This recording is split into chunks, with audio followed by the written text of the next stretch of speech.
ప్రభుత్వం చేయని కార్యక్రమాలన్నీ కూడా ఇక్కడ చేపట్టాం.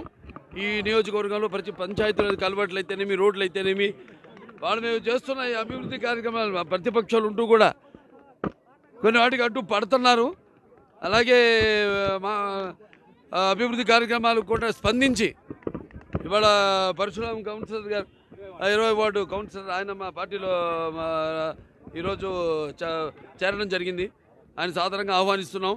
అలాగే అభివృద్ధి కోసం పాటుపడే ఎవరైనా సరే ముందుకు రావాల్సిందిగా ఈ యొక్క ప్రజల ఎవరైతే మీకోసం మిమ్మల్ని ఎన్నుకున్నారో ఒక అభివృద్ధి కోసం అయితేనేమి, సంక్షేమ కార్యక్రమాల కోసం అయితేనేమి, వాటిలో మీరు కూడా స్పందించి ముందుకు రావాల్సిందిగా, ఇందులో భాగం కావాల్సిందిగా కోరుకుంటున్నాను. అలాగే నాయకులు బాపిరెడ్డి గారు అయితేనేమి అందరూ కూడా ఇవాళ ఈ పార్టీలో చేరడం జరిగింది. మా వాళ్ళంతా రక్షణగా ఉంటారు. మా వాళ్ళంతా అదే నేను ఆయనకి అభయస్థం ఇచ్చాము. మేమంతా కూడా తెలుగుదేశం పార్టీ కార్యకర్తలు అయితేనేమి, నాయకులు అయితే మేము ఆయనకి అభయస్థం ఇచ్చాం.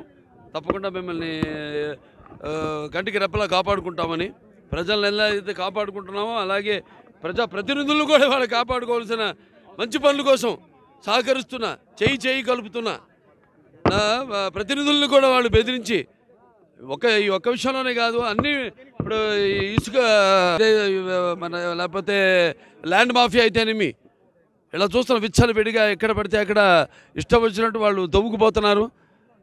అలాగే కబ్జాలు చేస్తున్నారు భూములను కూడా. వీటిలన్నిటికీ మా వాళ్ళు అడ్డు పడుతున్నారు. సో తప్పకుండా ఇటువంటి వాటికి అన్నిటికీ ఎప్పుడు మేము అడ్డు పడతాం. వాళ్ళకి మరి అధికారం వచ్చాక వాళ్ళపై తప్పకుండా వచ్చే తెలుగుదేశం పార్టీ అధికారంలోకి వచ్చిన తర్వాత తప్పకుండా వాళ్ళందరిపై చర్యలు తీసుకుంటామని తెలియజేసుకుంటున్నాను. నా ఒక్కడి ఇష్టం కాదు అది. అక్కడ సామాన్య కార్యకర్త నుంచి వార్డు నాయకులు అయితేనేమి అందరి ఒక వాళ్ళ అభిష్టం మేరకే అందరిని చేర్చుకోవడం జరుగుతుంది పార్టీలో. వాళ్ళు కూడా పదవులు అవి ఆశించి రావట్లేదు.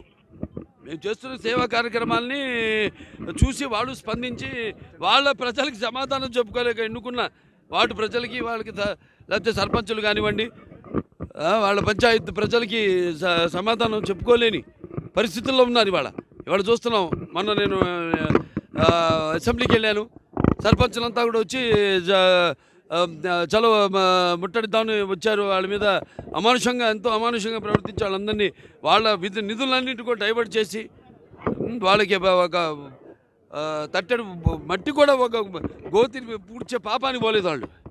అటువంటిది మేము చేస్తున్న వాటికి ఏమో అడ్డుపడడం, మీరెవరు చేయడానికి అంటాం. ఇటువంటి రాష్ట్రం అంతా చూస్తున్నాం. సో తప్పకుండా వీటికి వాళ్ళు ప్రాధాన్యత ఇస్తాం. వాళ్ళు డెఫినెట్గా వాళ్ళు ఎన్నుకున్నారు ఆ వార్డు ప్రజలు కాబట్టి వాళ్ళు కూడా తప్పకుండా వాళ్ళకి మేము ప్రాధాన్యత ఇస్తాం.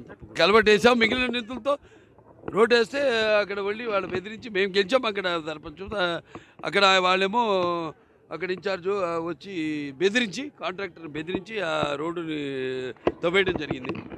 ఇలాంటివి కళ్ళ ముందు ఎన్నో జరుగుతున్నాయి. ఇట్లాంటివి చూస్తాడు. అయిపోయింది, ఇక వచ్చేసింది ఎన్నికల దగ్గరికి వచ్చాక వాళ్ళ మీద కూడా మేము చర్యలు తీసుకుంటాం. వాళ్ళని విడిచిపెట్టే పని లేదు, వాళ్ళని వదిలిపెట్టే పని లేదు.